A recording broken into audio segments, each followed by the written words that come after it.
आषाढ़ मास के शुक्ल पक्ष का प्रदोष व्रत किस दिन रखा जाएगा? आषाढ़ मास यानी कि जुलाई मास में दूसरा प्रदोष व्रत है, वो किस वार को पड़ेगा? क्योंकि वार विशेष के हिसाब से देखिए हम प्रदोष व्रत को जानते हैं। इस दिन भगवान शिव की पूजा का शुभ मुहूर्त क्या होगा? इस बार जुलाई के महीने में खास तौर पर जो प्रदोष काल होता है वो बहुत कम समय का होगा, तो कितने मिनट का प्रदोष काल आपको मिलने वाला है, उसी शुभ मुहूर्त में आपको पूजन करना है। वार विशेष के मुताबिक इस वार का प्रदोष व्रत कौन से वार को पड़ेगा और इसका क्या महत्व है? जो प्रदोष व्रत इस बार शुरू करना चाहते हैं आषाढ़ मास के शुक्ल पक्ष से, क्या वो शुरू कर सकते हैं? पूजा की विधि क्या होगी और आज के दिन किया जाने वाला एक खास उपाय, ये सभी जानकारियां इस वीडियो में आपको प्राप्त होने जा रही है, तो वीडियो को अंत तक जरूर देख लीजिएगा।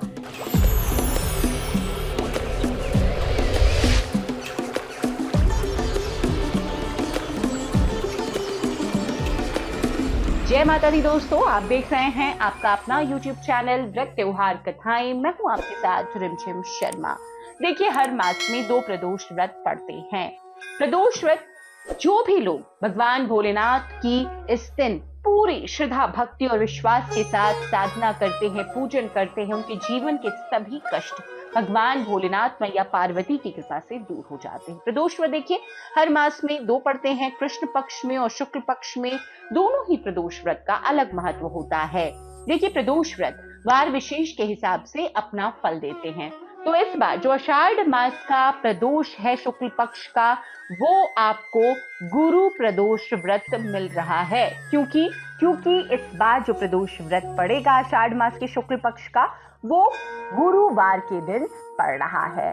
तो पंचांग के मुताबिक इस बार आषाढ़ मास के शुक्ल पक्ष की त्रियोदशी तिथि कब शुरू होगी, कब समाप्त होगी और किस तारीख को हम व्रत रखेंगे, समय नोट कर लीजिए। 18 जुलाई को रात में 8:44 से त्रियोदशी की तिथि शुरू हो जाएगी, जो कि अगले दिन 19 जुलाई को शाम में 7:41 पर समाप्त हो जाएगी। तो देखिए, इस बार प्रदोष व्रत की पूजा के लिए त्रियोदशी तिथि 18 और 19 दोनों ही जुलाई को मिल रही है। लेकिन इस बार क्योंकि प्रदोष जो काल का समय है वो 18 जुलाई को मिलेगा, तो गुरुवार के दिन 18 जुलाई के दिन प्रदोष का व्रत आप आषाढ़ मास के शुक्ल पक्ष का रखिएगा। जो लोग पहली बार व्रत करना चाहते हैं वो इस व्रत से शुरू कर सकते हैं, और जो लोग इंतजार करके श्रावण मास से शुरू करना चाहते हैं वो भी कर सकते हैं।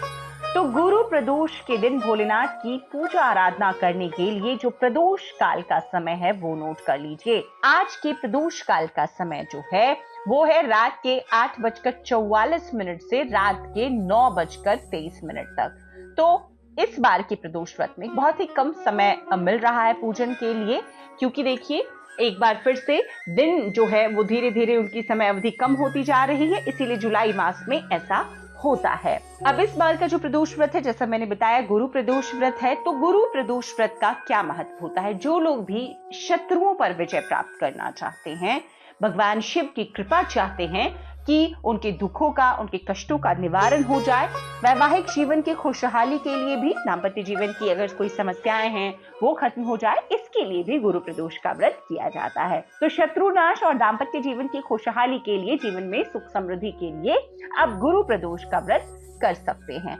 प्रदोष काल की पूजा का शुभ समय बता दिया मैंने। अब प्रदोष व्रत की जो विधि है वो इस प्रकार होती है कि देखिए, सुबह आपको व्रत का संकल्प ले लेना है और भगवान शिव की अगर आप घर में चाहते हैं तो सुबह घर में पूजन कर लें। लेकिन प्रदोष काल जो शाम का पूजन होता है वो आपको शिवलिंग में ही करना चाहिए। तो अगर आपके घर में आप शिवलिंग रखते हैं तो शिवलिंग में आप पूजन कर सकते हैं, नहीं तो आपको किसी भी शिवालय में जाकर वहीं पर भगवान शिव का पूरे परिवार के साथ विधान से जलाभिषेक या पंचामृत से अभिषेक, इसके बाद बेलपत्र, भांग, धतूरे, आंकड़े की जो आपका सफेद चंदन जो सक्षम हो, जो आपके पास उपलब्ध हो, उससे आपको पूजन करना चाहिए। प्रदोष व्रत में जो भोग आप अर्पित करेंगे, आप चाहें तो खीर का भोग अर्पित कर सकते हैं, आप चाहे तो चूरमे का। इसमें कोई रोक नहीं है कि आप अन्न का भोग नहीं अर्पित कर सकते, अन्न का भोग भी अर्पित कर सकते हैं, आप फलों का भोग भी अर्पित कर सकते हैं।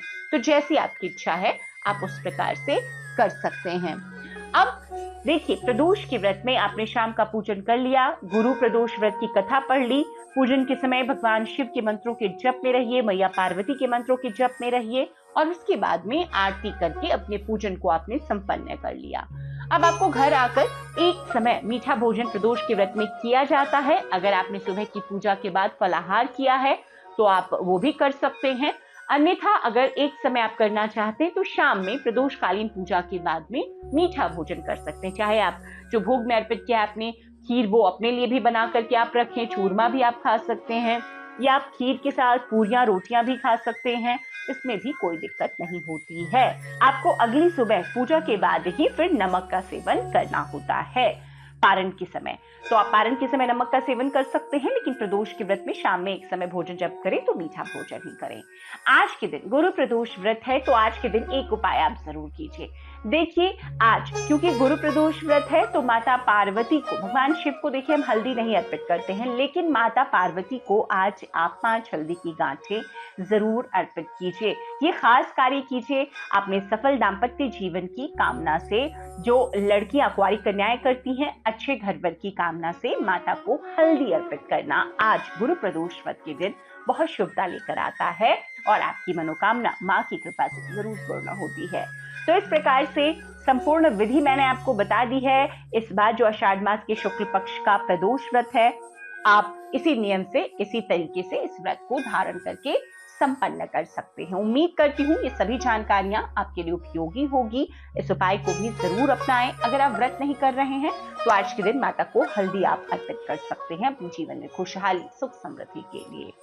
वीडियो अगर पसंद आए तो लाइक जरूर कर दीजिएगा, अपने दोस्तों परिजनों तक शेयर कीजिए। चैनल पर पहली बार आए हैं तो यहाँ पर आपको इसी प्रकार से हर व्रत त्योहारों की संपूर्णता से सभी जानकारियां प्राप्त होती रहती हैं, तो चैनल को सब्सक्राइब भी जरूर कर लें। वीडियो देखने के लिए बहुत बहुत शुक्रिया। जय माता दी। हर हर महादेव।